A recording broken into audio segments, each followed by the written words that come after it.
এই রোদে আমাকে ভিডিও শুট করতে যেতে হবে। শীতকাল আসলে মনে হয় গরমকাল ভালো ছিল, আর গরমকাল আসলে মনে হয় শীতকাল ভালো ছিল।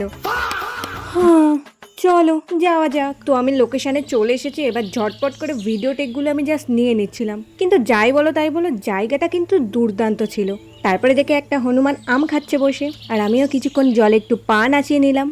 শুট শেষ, ফাইনালি বাড়ি চলে আসলাম। আর দেখো ফেসে কতটা ট্যান পড়ে গেছে। নো টেনশন, কেন বলো তো? এই ছবিগুলো দেখো, এটা হলো কালকে সকাল 9টায় তোলা, এটা হলো দুপুর 12টার সময়, এটা হলো দুপুর 3টের সময়, আর এটা সন্ধ্যা 7টার সময়। এরকম ট্যান আমার কালকেও পড়েছিল। এটা ইউজ করে ঠিক হয়ে গেছে। এটা হলো গুড ভাইবস ডিট অ্যান্ড গ্লো ফেস ওয়াশ। এটা আমি প্রায় 1 সপ্তাহ ধরে ইউজ করছি। এটা আমাদের স্কিনের ট্যান রিমুভ করার সাথে সাথে ডেড স্কিন সেলস গুলোকেও রিমুভ করে, যার জন্য স্কিনে একটা ন্যাচারাল গ্লো চলে আসে। এবং এর মধ্যে আছে হলুদ এবং কেশর, যা আমাদের আনইভেন পিগমেন্টেশন গুলোকে রিডিউস করার পাশাপাশি ডার্ক স্পট গুলোকেও ফেড করে। তোমরা দেখতেই পাচ্ছ ফেসটা ওয়াশ করার পরে স্কিনটা কতটা গ্লোয়িং, ফ্রেশ আর সফট লাগছে। 1 সপ্তাহ ধরে ইউজ করছি, তার রেজাল্ট এটা। ট্যান রিমুভ হওয়ার সাথে সাথে আমার ফেসটা কতটা গ্লো করছে। তো প্রোডাক্ট আমি ট্যাগ করে দিয়েছি। এছাড়াও purple.com-এ অ্যাভেলেবেল আছে। 2 hours delivery Hyderabad, Chennai, Bengaluru, Kolkata. Same day delivery Kochi, column.